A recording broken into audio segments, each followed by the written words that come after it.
This segment of Delmarva Life is brought to you by Layton's Chance Vineyard and Winery. Well, before the break, we got some tasty, budget-friendly ideas on what to serve at our barbecues this summer. One thing that goes great with a lot of that food is a nice glass of wine. But there are a few things to remember if you do decide to serve wine at your get-together. And joining us today to go over all of that information is Jennifer Layton, who is the general manager of Layton's Chance Vineyard and Winery in Vienna. So Jen, welcome. So first thing, we've had a lot of rain recently. People may not realize that the weather can actually impact wine. Absolutely, and it impacts the grapes all through the growing process. So, and it's not just rain, but it's also temperature. So you start in bud break when the new buds come out for the beginning of the year. If, like last year, we are warm early, you have the threat of a frost. If a frost comes on, then it could damage your entire crop. So once those It's a very delicate time, yeah, right? once those buds are frozen, that's it. You know, there's no coming back from that. So if that were to happen, what do you guys do at that point? Well, we would have to go into a contingency plan mode of getting grapes from other vineyards and juice possibly from other places as well. Got it. And the other phase in all of this is the blossoming phase. Tell Yes. us about that. Then you go on to the blossoming phase, and that is, we were lucky to have already gone through it. They have tiny flowers. Right there, yes, yeah. There's tiny flowers right there. And if there is too much rain and they cannot pollinate, there will be no grapes. Wow. So we need to have that pollination, and luckily we have made it through that stage prior to all this rain. And what we're coming into now is fruit set, and once this is where the grapes start growing, and the weather is the least of the factor for this.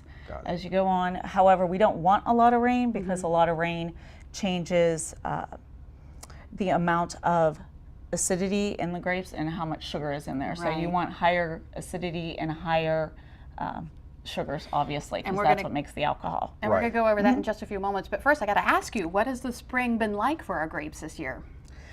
It actually has been better this year than last year for the most part, because we did not have an early warm spell. So holding off on it getting warmer was better for us. It doesn't really set us back in the growing season at all. Now all this rain does put us at a threat for disease, so we have a lot of spraying to do to make sure the grapes stay healthy. So it's not just planting grapes and letting them grow and then making wine. I mean, you really have to watch the whole process all the way through and probably get a little nervous at times. Oh, absolutely, especially as you get towards harvest and you have a lot of rain and it's very humid. Disease is a big issue, and you don't want to go all year long watching your crop grow to lose it at the end. Exactly. All right, so you A lot brought to some watch for. examples, Yes. 2 bottles of the same kind of wine that were produced in different years, and you're going to show us and talk to us about why they're different. Yes, these are both of the Traminette grape. One is from the 2010 and one is from 2011 harvest. And the 2010, we'll taste that one first, was a drier year. Okay. So you'll be able to see this has much more of a It's a stronger flavor, right? stronger flavor. So the drier, the more robust the flavor will be of the wine. Absolutely. All right. Right. Ready? Yeah. We didn't do cheers, but it's all right. Cheers. Okay. It's good? It's good. That's good. Or taste it a little more. Any That's very excuse? good. Okay, so There that's you from the go. dry year now. We Right. have- Now we have 2011. which was more of a rainy year. Yes, we had much more rain, especially towards right before harvest.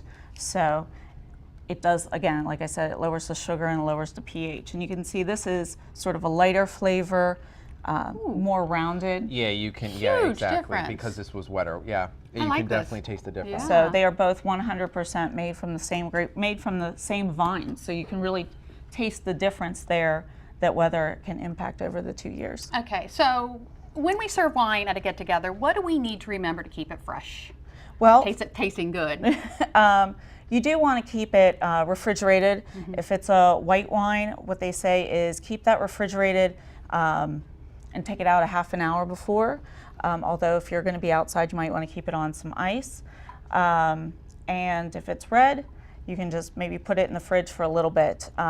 But usually most people aren't having reds in the summer. Right, right. And the other But- thing too we need to mention is what you're getting at now. Yeah. You need to keep it airtight because the Right. air actually isn't good for the wine. Once it's open, then you want to make sure that you keep the air out. So we use these stoppers at the winery.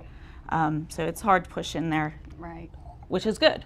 That's the way you want it. Seal. So you put this on, and then there's another option Right. as well. If you are going to, we open ours every day, so that's not a problem. If you're going to store the wine for a little bit longer, you want to use an air wine saver device, which actually pulls out the air. out the air. You suck out the air from the bottle, so because air is really your not your friend with wine. So. Got it. All right, good information. And you have a big festival coming up this weekend. It's the Great Blossom Festival. It supports women supporting women.